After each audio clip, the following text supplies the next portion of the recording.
আসসালামু আলাইকুম এভরিবাডি। আবারও শেয়ার করছি আমার দুপুরের খাবার। আজকে ফার্স্ট আইটেমই ছিল ভর্তা। ভর্তাটা হচ্ছে পটলের ছিলকার ভর্তা, সাথে দিয়েছিলাম চিংড়ি মাছ। চিংড়ি মাছ দিয়ে পটলের ছিলকা ভর্তা কিন্তু অনেক বেশি মজা, অনেক বেশি আমি খুব মজা করে খাচ্ছি। আর আমার ভর্তা এমনিও অনেক বেশি পছন্দ। তারপর সেকেন্ড আইটেমে ছিল ট্যাংরা মাছ, একদম দেশি ট্যাংরা মাছ।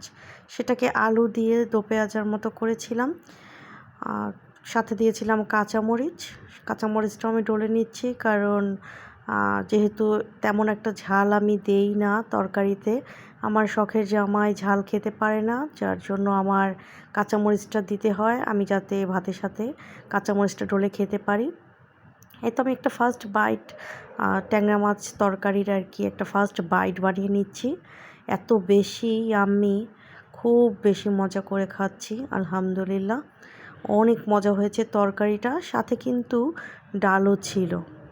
বেশিরভাগ সময় আপনারা দেখেন আমি কিন্তু ডালটা খাই না, তরকারি দিয়েই খাওয়া হয়ে যায়। আর সাথে ভর্তা বা ভাজি থাকলে সেটা দিয়েই আমি খাবারটা সেরে নিই, কারণ আমি অল্প ভাত খাই একদমই। আলহামদুলিল্লাহ, এটাই ছিল আমার আজকের খাবার।